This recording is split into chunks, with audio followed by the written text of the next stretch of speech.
আসসালামু আলাইকুম। আশা করছি আল্লাহর রহমতে সবাই ভালো আছেন, সুস্থ আছেন। আমরাও আলহামদুলিল্লাহ ভালো আছি।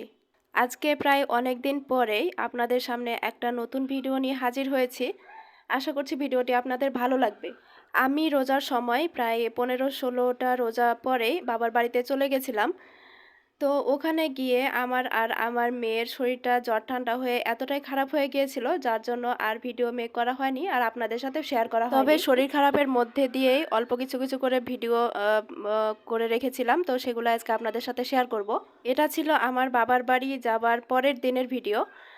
তো আজকে কিছু প্রিয়জনদের দাওয়াত করা হয়েছে একসাথে ইফতার করব বলে। অনেক দিন সবার সাথে একসাথে ইফতার করি না বিয়ে হয়ে যাবার পর। তো আজকে যেহেতু সেই সুযোগটা পেয়েছি, তাই আর হাতছাড়া করিনি। আজকে চাচা চাচিদের দাওয়াত করেছিলাম একসাথে ইফতার করার জন্য। তো এই তো সকালবেলা আমার বোন দুইটা চলে এসেছিল।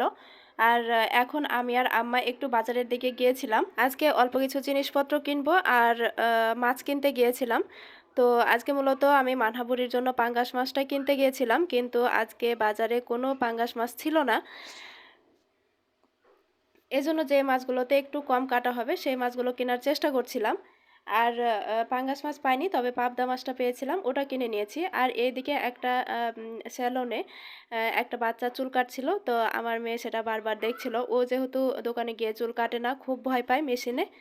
এজন্য আমিও ওকে দাঁড়িয়ে থেকে দেখানোর চেষ্টা করছিলাম আর বলছিলাম যে দেখো, বাবুটা তো কান্না করে না, কিছুই হয় না, চুপচাপ বসে আছে, এগুলো বলে ওকে বোঝাচ্ছিলাম।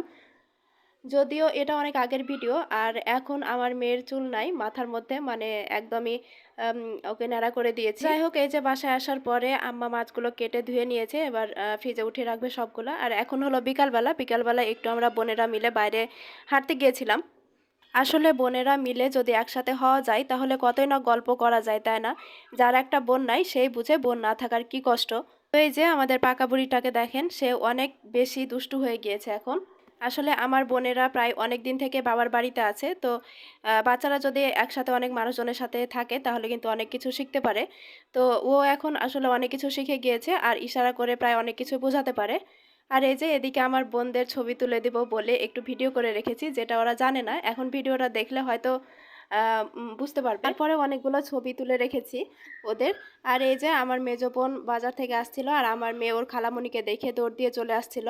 আর এখন ইফতারের সময় হয়ে গিয়েছে, তো এই যে ইফতারের প্লেটগুলো সাজিয়ে নিয়েছে আমার বোনেরা। আসলে কি জানেন, সব সময় অনেক বেশি চিন্তা হয় যে আজ যেসব প্রিয়জনগুলোর মুখ দেখতে পাচ্ছি, কাল যদি না দেখতে পাই, বা আজ তাদের সাথে কথা বলতে পারছি, কালকে যদি না কথা বলতে পারি, মানে এই ভয়টা সব সময় এখন কেন জানি কাজ করে। তো যাই হোক, এই যে এখন ইফতার করা হয়ে গিয়েছে আর ইফতারের পর আমি বিটরুট খেয়ে নিচ্ছিলাম। বিটরুটের মধ্যে থাকা লাল রঙটা শরীরের জন্য অনেক উপকারী, আর এটা মানে রক্তে হিমোগ্লোবিন তৈরিতে সাহায্য করে, রক্ত স্বল্পতার ঝুঁকি কমায়। আর এই যে ইফতার করার পর আমার দুই মেয়ে তার খালামণির সাথে শুয়ে থেকে সময় পার করছিল। বাবার বাড়িতে আর তেমন কোনো ভিডিও করা হয়নি। এরপর শ্বশুর বাড়ি গিয়েছিলাম ঈদ করতে, তবে সেখানেও কোনো ভিডিও করা হয়নি। আজকে এ পর্যন্ত। সবাই ভালো থাকবেন, সুস্থ থাকবেন। আল্লাহ হাফেজ।